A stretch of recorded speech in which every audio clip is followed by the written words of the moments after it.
Lynched on CTV. Proudly brought to you by Christchurch's #1 dining offer, Sequoia 88 at the Redwood Hotel, a food concept unequalled. Lynched on CTV was proudly brought to you by Christchurch's #1 dining offer, Sequoia 88 at the Redwood Hotel, a food concept unequalled. Good evening. The Christchurch City Council's financial situation is worse than thought, and asset sales could be one way to bridge the gap. The cash-strapped council will need to find at least $783 million over the next 5 years. Mayor Leanne Dalzell and Council Finance Committee Chair Raf Manji are my guests, and Lynched starts right now.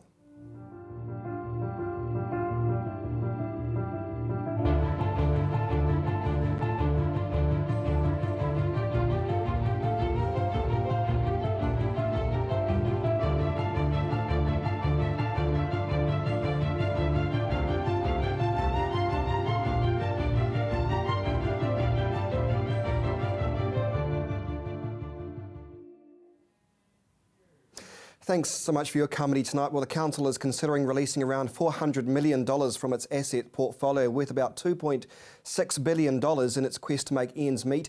It's confident that it won't impact its control over key assets. That's something good, isn't it? But the bleak financial outlook could become worse if the cost of infrastructure repairs and anchor projects exceeds expectation. The reports predicted the shortfall could be as much as $900 million. Now, that is the worst case scenario. Mayor Leanne Dalzell and Council Finance Committee Chair Raf Manji are my guests, and they join me now. Good evening to you both. Good evening, Chris. Thanks for your time. Raf Manji, first question to you. That Quarter-Mentha report then, was that time wasting then? No, because that looked specifically at the 3-year plan. So that was very much a backward-looking audit to actually let us know what is our financial position as per those assumptions. Then the Cameron report actually started to look forward and say, actually, are there any other issues that we need to look at, as well as how can actually, we get ourselves out of this hole. Leanne Dalzell, to your credit, you campaigned hard on transparency and wanting to open up the books. Did you ever think opening up the books would be quite so stunning? Well, it's a lot more damning than I guess I would have anticipated. And I think that what was very useful, and the Quarter-Mentha report has actually been an important sort of stepping stone to where we've got to with the Cameron Partners report. So what Quarter-Mentha did was that it actually said, well, here's your 3-year plan that you've inherited from the previous council. Let's look at the assumptions that that was based on and see if they stack up. And I think the phrase that they used was optimistic assumptions. And so optimistically, the budget showed that we were going to get $1 billion for our insurance. And optimistically, they said that we would be able to work our way through nearly $500 million worth of horizontal infrastructure without any cost to our balance sheet.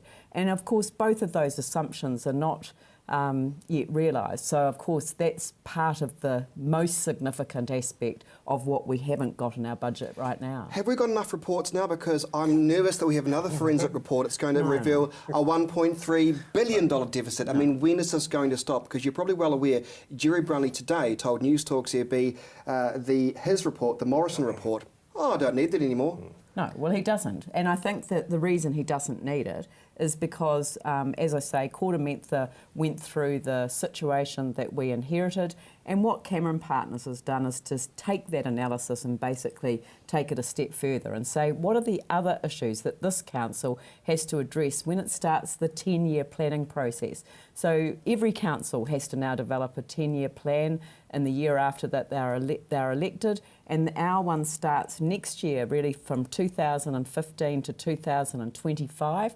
And by it's probably October this year, we have to have a financial strategy in place. So that's why Cameron Partners is the last of these reports that you're going to see. Leanne, in your speech you said, and I quote, we need to revisit what we do and when we do it across the council. Like what? What do you mean by that? Do you have anything in specific in mind? Well, I think that there's an assumption that, after, the scale of earthquakes that we experienced here in Christchurch, that all can be fixed up in 5 years. And, you know, there's a lot of horizontal infrastructure to repair, a lot of pipes, a lot of roadworks to get sorted after all the pipe work's done. You know, and I mean, maybe the optimism around the cost-sharing agreement was that these things could be done very quickly, and I think they're going to take a little bit longer. Ralph Manji, any surprises in this report for you? I mean, you told me on this program only a couple of months ago, expect a financial bombshell. We've got it, haven't we? Yep, no surprises really for me. I mean, obviously I've been working on this for the last 6 months, so fairly well acquainted with some of the numbers and some of the challenges.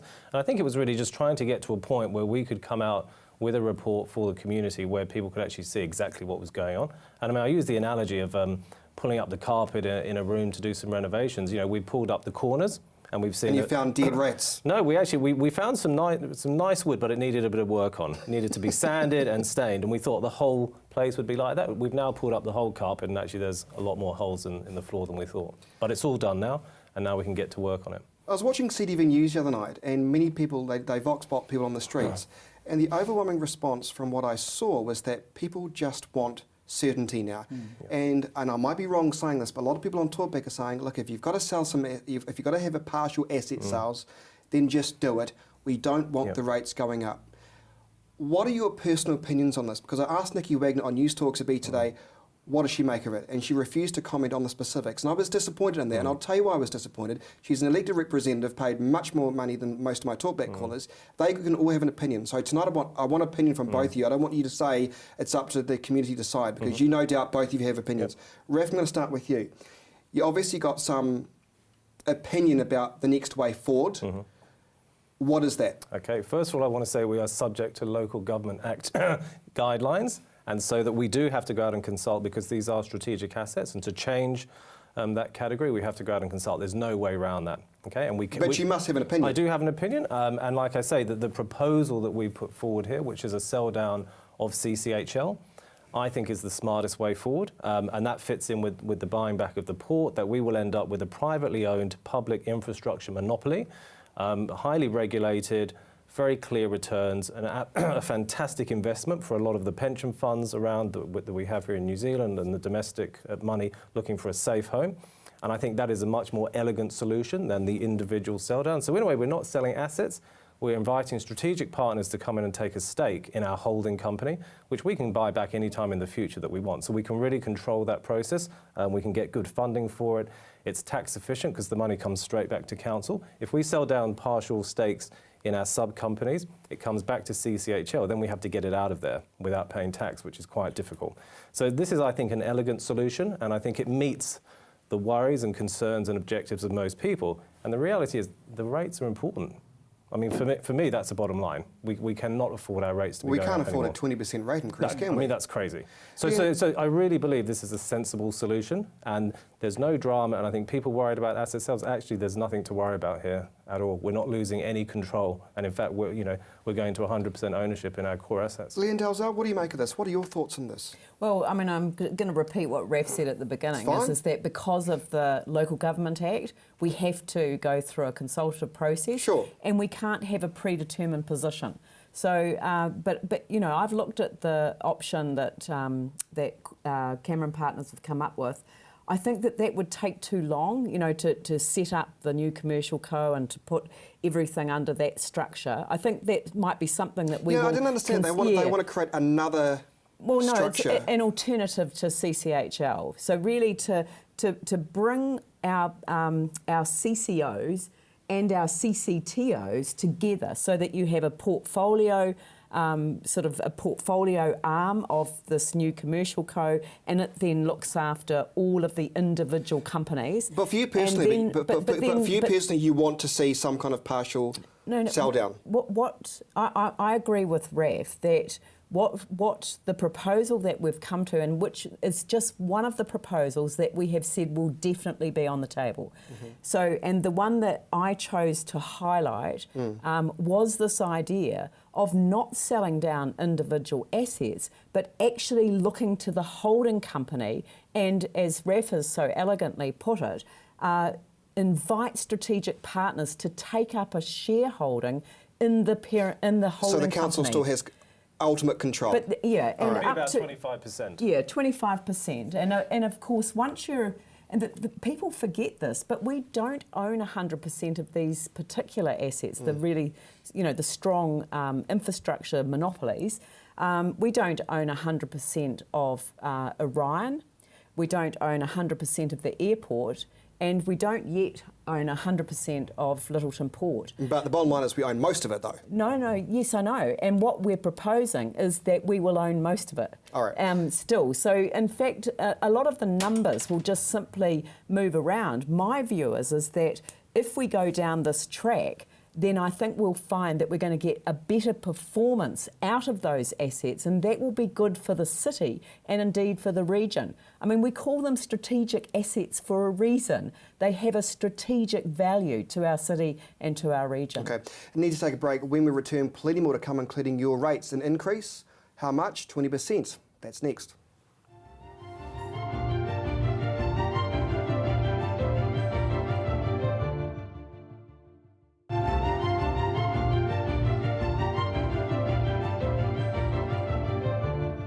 Welcome back to Lynched on CTV. My guest tonight is Christchurch Mayor Leanne Dalzell and Raf Manji. Raf, what are we going to do then if the public say no to any partial sale of our strategic assets? Call it what you like, call it asset sales, call it, but then option 2 is a rate increase of 20% according to the reports. That ain't going to swim with the voters, surely? No. So I'm hopeful that they'll actually take a broader view and realise actually that what we're proposing is not kind of the drama that people think it is. I mean, even if you sell an asset, or you're basically recycling the capital. So the question is, what are you doing with that money? You're reducing your funding costs, which means your finance costs will be lower. Now, if you look at the dividend return we're getting on our portfolio from CCHL, it's only around 3% at the moment. Our funding costs are 5 to 6%. So actually, we could even be better off by taking some capital out and employing it in other productive assets like our roads and drains and the rest of it. Ruth Dyson says asset sales would leave the city worse off financially and strategically in the long term. Yeah. What does she mean by that, That's do you just think? wrong. I mean, that's just wrong. There's no validation for that statement. You actually have to look at individual assets, ask yourself why you own them, and then what do they generate for you. So I think we've really got to get away from the slogan, and that's what we've tried to do. So we want to have a conversation where people actually understand why we own these, what they generate to us in terms of return, what our funding costs are on the debt that we carry, and then actually have a conversation about what is the best balance of the equation. Because in layman's terms, when you think of the airport, you think of Littleton Port, they make a lot of money, right? They bring dividends back to the council, which keeps the rates low. So the concern of the layman's person, including me, is you're going to sell a bit of that, then we won't get the same return. Is that not correct, Leanne Dalzell? No. Well, the point is that we're not talking about selling down more than we currently own of those assets. So that's been made absolutely clear in the proposal that we would talk about. But I think it is a mistake to think that this is just an argument about whether you have asset sales or don't have asset sales. And I've said, publicly, please don't turn this into a slogan, sort of about, we're opposed to asset sales. Okay, what do you want? How do you want us to manage this? Because what we are planning to do as a council is to reduce the council's expenditure. So we are instructing the Chief Executive to get year on savings and cumulative over the next 3 years. Now, I want to pick you up on that because that's an interesting point, because a lot of people criticise the council for being nothing more than a bloated cancer of bureaucracy. So when you talk about that, are you meaning getting rid of the hundreds of middle managers inside council that are on excess of well over 100k? Come on, I hope you are. I'm not telling the Chief Executive how to do it. Well, you can advise her, can't you? I'm telling the Chief Executive, she is actually our only employee. We're telling her that as a council, we expect her to save 2% this year, and then on top of it, another 2% next year, and then another 2% Raf Manji, where can she save year. then? Because that's important, because the perception is, down at Hereford Street, there's far too many people. There's far too many managers. When I get releases sent to my inbox, there's a new title from somebody else. There's a Greens Park Spaces Manager. There's a building inspector of the sky who looks after the rails of Nana's place down the road. There does seem the perception, there's a Greens Park? There seems to be too many bloody people in council, to be honest with you. Is that a fair comment or not? Am I out to lunch on that? Look, I don't know. The What question does is... a Greens Parks person do anyway? The Because- Green They spaces, look the after parks. mowing the They parks. look and the after rest the of it. parks. And actually, I've just had a presentation from the parks manager at the community board, and they are cutting back big time. So they're all working within their budgets. But you get what I'm saying, though? Yeah, when I look at the salary projections in the 10-year plan, which are in this Cameron report, they're quite extensive over the next 8 years. There's lots of room to pare back a couple of % in costs. But the key thing is this is the target we're going to set the chief executive, and that's what she will be held accountable to. But You've both spoken on different points about the doubling up of job functions with Sarah and the council. Is that still within both organisations, do you think, Leanne Dalzell, or are the job functions becoming a lot clearer now? Because that was a concern that both of you expressed at different points on various shows. Well, I think that what was interesting on Friday when the Minister came to the launch of the Cameron Partners report, he actually for the first time publicly spoke about the need, to move on to the transition and to have a serious conversation about how that transition will be worked through. And I think the transition to get rid of Sarah? Well, no, the transition from a state of the Canterbury Earthquake Recovery Act being in place to a state where we don't have the legislation in place. Now, I think CCDU has had a particular function. I think we'll continue to do that. And we've also said that we want to work collaboratively with central government on the development of a delivery agency that can really be the one-stop shop. Because but is it hard to work with central government when you're finding out about central government initiatives via the Christchurch Press or a press release that Jerry Brownlee puts out? The Christchurch Press had an interesting article by Charlie Gates over the weekend that suggested that you guys were kept in the dark about the entertainment precinct, for example, and you find out via a press release the same time that everybody else does. That doesn't sound like good communication from the government, does it? That's actually quite historic now. That was... Well, it was in April. It's not that historic. But it was right at the beginning of the year. There was still a lot of tension, I think, around, a new council coming in and actually wanting to do things in a different way. So you and Jerry having a good cordials now? Much better now. Look, I actually think that there was a lot that people should take in terms of comfort from the fact that the Minister came and sat alongside me at the launch of the Cameron Partners report. And so we should, though. But I think that was an incredibly powerful message, and I was really grateful for the comments that he made, which I thought were, quite supportive. And he said that we were taking charge of the situation. And that, to me, was a huge expression of confidence in our council. Very good. After the break, the anchor projects and the future of the CCDU. Stay with us.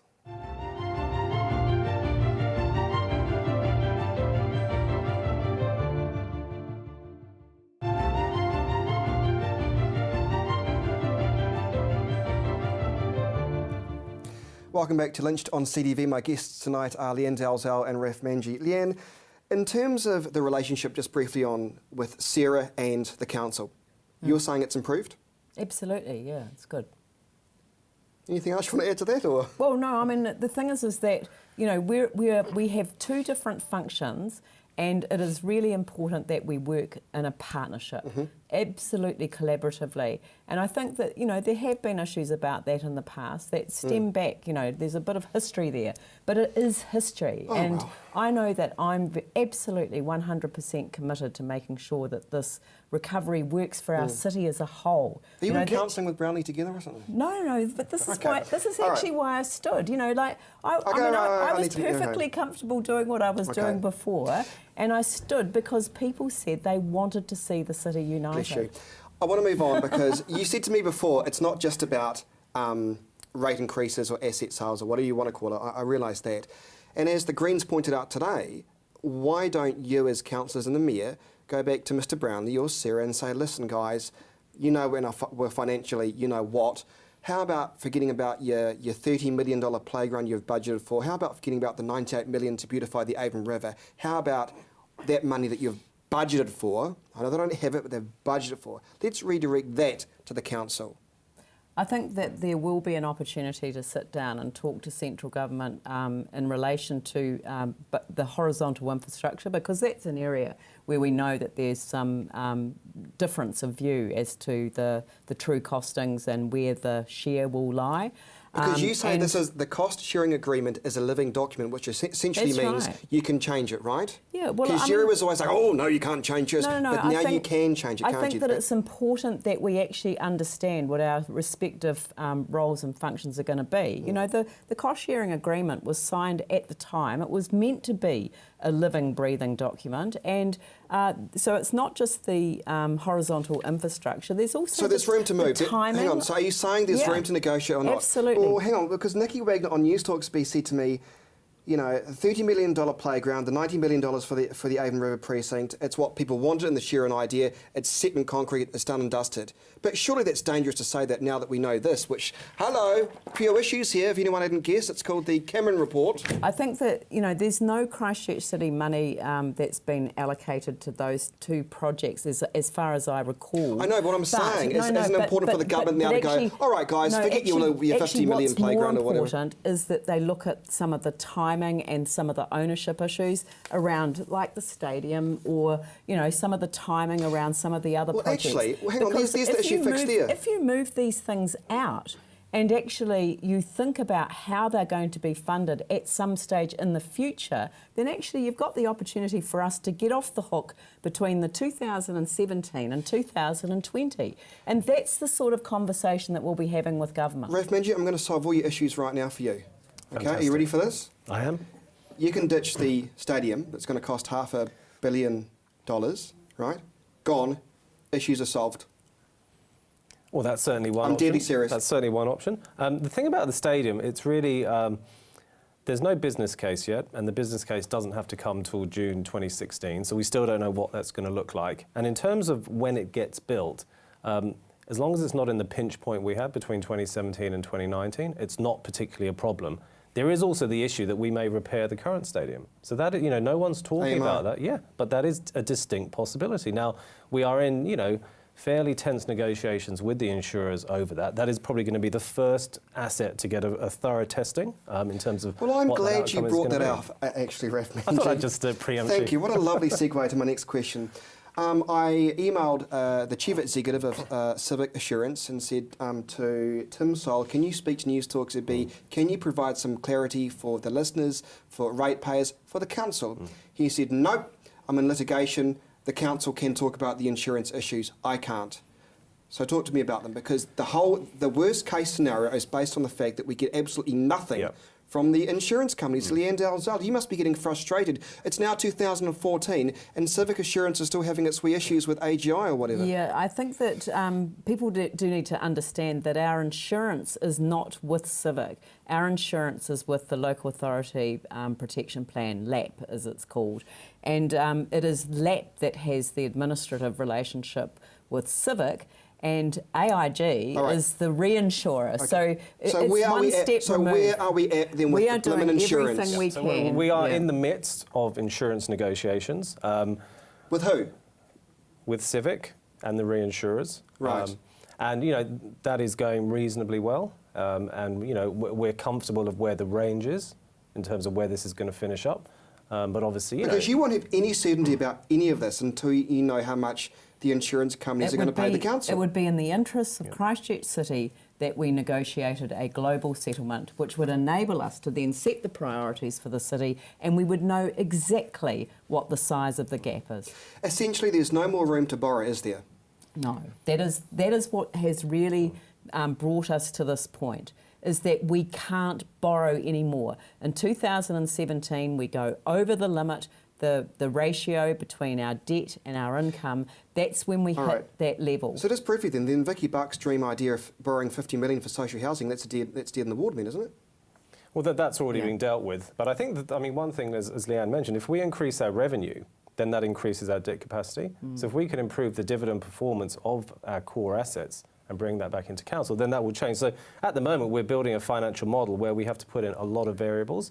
What this report is telling us to do is we need to prepare for the worst, but hope for the best. And it could actually come in a lot lower. So if we get a slightly better insurance result, we can do more with our expenditure, we can improve our revenue, this number will start to come down quite dramatically. And we've been very clear that it's up to 400 And also million. when we execute the anchor projects as well, So if we can just kind of spread that debt profile out a bit further, that takes the pressure off as well. The phrase that I've used is timing is everything. Okay. And if we can push the time frame out beyond that pinch period where we've got the real pressure on our debt levels as against our income, then we can do it. Public submission. And also, just one final thing, you know, we can have some of this stuff funded by the private sector, which takes it off our balance sheet as well. So, you know, those are other options. The private sector's not going to fund a loss-making white elephant like a stadium, though, are they? Well, we pay the OPEX costs, and that's a completely different conversation altogether. But in terms of actually access to capital, that's not an issue. We're out of time. The public have submissions start on September the 4th, don't they? Yeah, How long does that period start? It's really a preliminary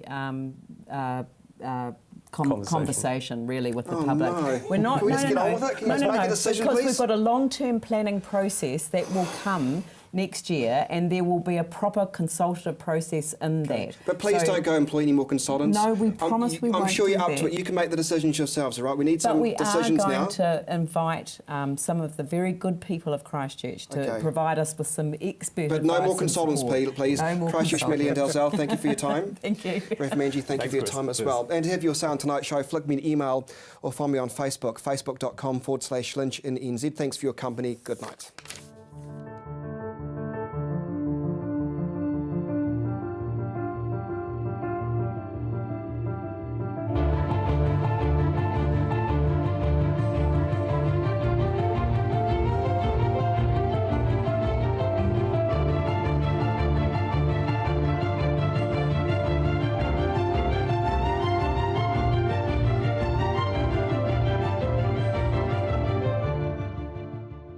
Lynched on CTV was proudly brought to you by Christchurch's #1 dining offer, Sequoia 88, at the Redwood Hotel, a food concept unequalled.